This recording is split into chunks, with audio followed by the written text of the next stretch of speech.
화장품 관련주들은 앞으로 좀 집중을 해볼 것 같고, 그 중에서도 이 종목들 위주로 아마 모니터링을 하게 될 것 같습니다.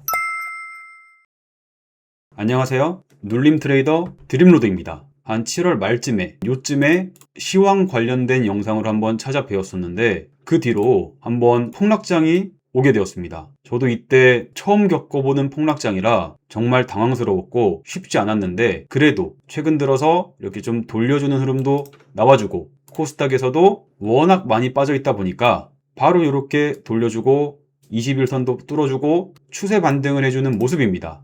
시장이 앞으로 더욱더 좋아지길 바라면서, 지수가 떨어질 때는 시장의 분위기가 좋지 않다 보니까, 투심이 나쁘다 보니까 아무리 실적이 좋아도 종목에 대한 모멘텀이 존재해도 지수가 하락하기 때문에 못 올라가거나 같이 빠지는 경우가 있습니다. 하지만 지금처럼 이렇게 지수가 올라가게 되면 하락하는 동안 투심의 영향으로 올라가고 싶어도 올라가지 못했던 종목들이 지수가 올라가면서 서서히 고개를 드는 테마들, 고개를 드는 업종들이 있습니다. 그 중에서도 우리가 주목해야 될 건 테마, 그리고 그 테마 내에서도 신고가를 가는 종목들, 그런 종목들은 집중 있게 봐주셔야 됩니다. 나중에 지수가 내려올 때 눌림의 대상이 될 수도 있고, 그리고 단순 눌림 종목뿐만이 아니라 계속 더욱더 치고 나갈 수 있는 기대감이 생겨나기 때문입니다. 당장 지수만 봐도 전고점을 돌파하려면 이만큼을 더 올라가야 됩니다. 하지만 벌써 신고가를 가는 종목들이 나오고 있다는 거죠. 그런 종목들은 좀 더 좋은 점수를 주고 관찰과 추적을 해볼 필요가 있습니다. 대표적인 것이 바로 어제 오늘 좀 부각이 되고 있는 화장품 테마입니다. 물론 저는 화장품 테마보다는 반도체 소부장, 로봇, AI와 관련된 업종을 더욱더 우선시 여기고 있기는 합니다. 이거는 고정 1순위라고 생각을 해주시면 돼요. 그 다음으로는 무엇을 볼 것인가 라고 했을 때, 앞전에 제가 얘기를 해드린 신고가를 가는 섹터, 그 중에서도 지수가 올라가는 동안 주도 테마가 되는 섹터, 그 중에서도 신고가를 가는 종목, 그런 것들을 우리는 추적을 해주셔야 됩니다. 대표적인 섹터가 바로 화장품입니다.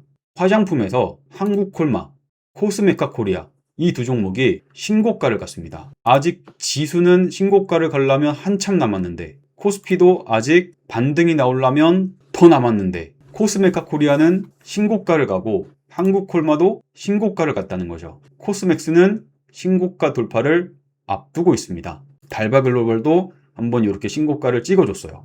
그리고 APR의 일봉을 보면 지수 대비 강했다라는 게 느껴집니다. 고점 대비해서 얼마 안 빠졌습니다. SK하이닉스가 고점 대비해서 50%가 넘는 하락이 나오는 동안 APR은 고점 대비해서 한 30%밖에 안 빠졌다는 거죠. 원래는 빠지기 싫었는데 지수가 너무 빠지니까 어쩔 수 없이 나도 분위기 따라 일단은 좀 빠져줄게, 약간 그런 느낌으로다가 하락이 나온 것 같습니다. 그러다가 시장 분위기가 다시 좋아지니까 원래의 자리로 이렇게 턴을 해주는 모습입니다. 지금 화장품주들에 대한 분위기가 나쁘지 않아요.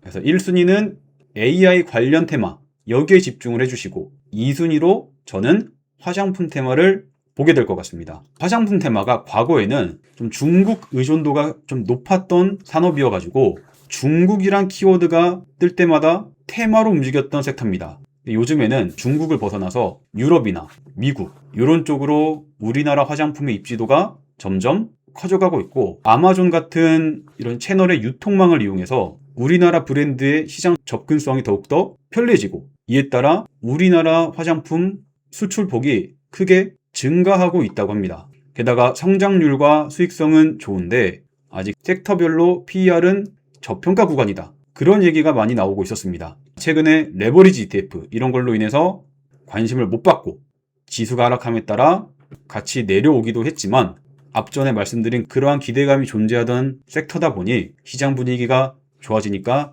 바로 이렇게 돌파를 해주는 모습입니다.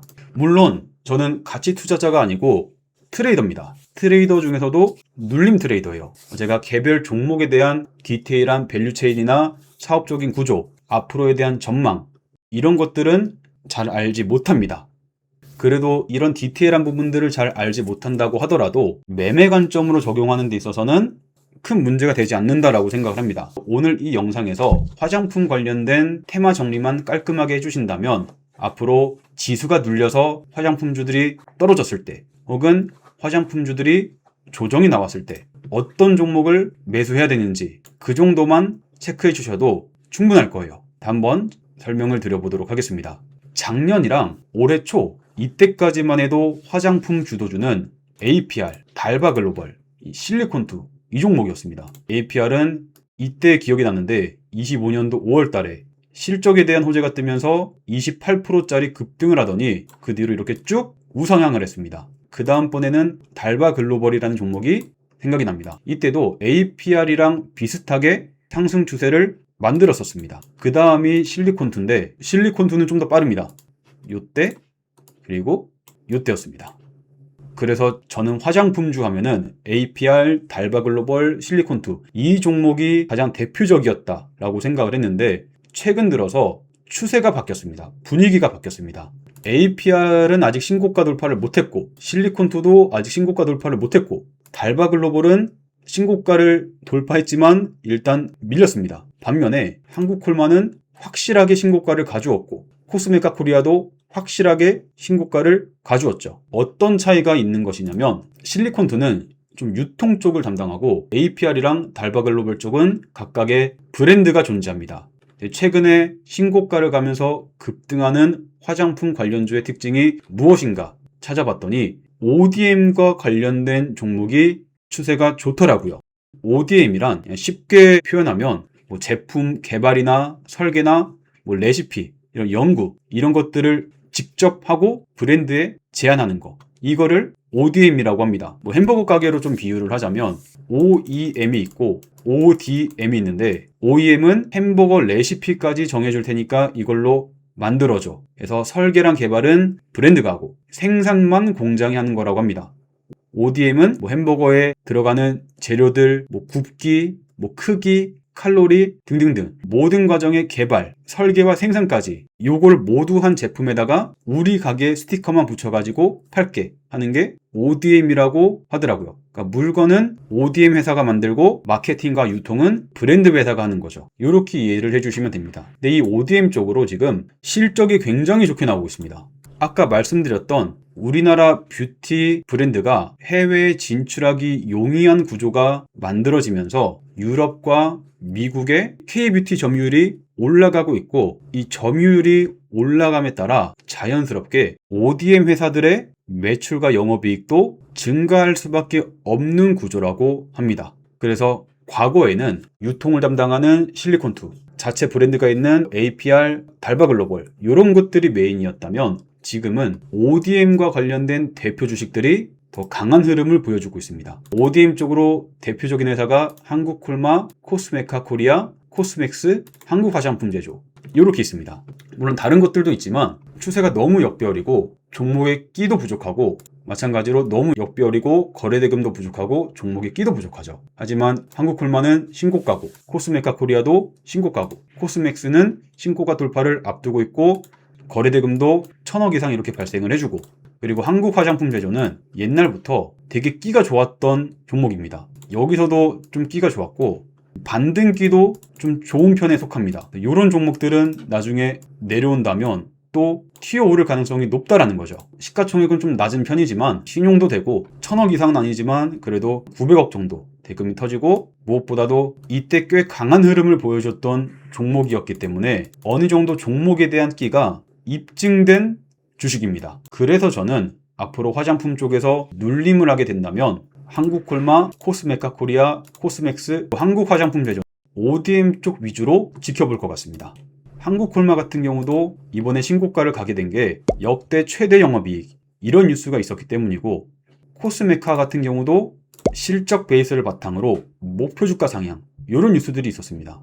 코스맥스 같은 경우도 역대 최대라는 실적이 발표되었고 이렇게 2분기 실적이 좋게 나와서 신고가를 돌파한 종목은 자연스럽게 3분기 실적에 대한 기대감이 생겨나기 때문에 어떻게 보면 하나의 일정 재료가 된다는 거죠. 그래서 화장품 관련주들은 앞으로 좀 집중을 해볼 것 같고 그 중에서도 이 종목들 한국콜마, 코스메카 코리아, 코스맥스, 한국 화장품 제조 위주로 아마 모니터링을 하게 될 것 같습니다. 그러다가 만약에 과거 인상 깊었던 화장품 주식들, 실리콘트, APR, 달바글로벌 이런 종목들 위주로 또 신고가 돌파가 나온다면 그때 또 신고가 돌파를 했으니 이 화장품 주식도 중요하겠구나. 나중에 내려올 때 눌림으로 한번 접근을 해봐야 되겠다. 그런 전략을 세워볼 것 같습니다. 나머지 종목들은 일단 정리는 좀 해두었는데 여기는 시가총액이 너무 낮아가지고 접근하기 좀 힘들어 보이고, 그리고 나머지 종목들은 좀 너무 역배열이거나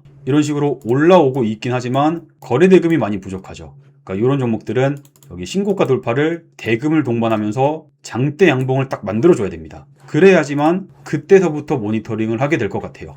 이츠한불도 거래 대금이 너무 적고 상승률도 아쉽습니다. 신세계 인터내셔널도 부족한 모습이고, 대표적인 대형 브랜드 쪽에서는 추세는 나쁘지 않은데 이런 종목들 매매할 바에는 거래 대금도 빵빵 터지고 신고가를 가고 실적에 대한 호재와 3분기에 대한 기대감까지 있는 이런 종목들을 저는 내려올 때 매매를 한다는 거죠. 미용 의료 쪽에서도 파마리서치, LNC바이오, 클래시스, 휴젤 이런 종목들이 있는데 화장품 주식들에 대한 분위기가 좋은데 좀 상승 부분이 많이 아쉽습니다. 험텍코리아 같은 경우도 추세는 나쁘지 않지만 대금이 적고 상승률이 적고 일단 신고가가 아닙니다. 제닉 같은 경우도 이거는 지금 여기 박스권을 좀 돌파하러 가는 흐름이긴 한데 일단 매매 대상이 되려면 거래 대금을 딱 동반해주면서 신고가를 장대 양봉으로 넘겨줘야 됩니다. 그래야지만 돈이 들어왔다 라고 판단을 하고 매매할 수 있을 것 같아요. 시총이 낮은 종목들 중에서는 본느가 최근에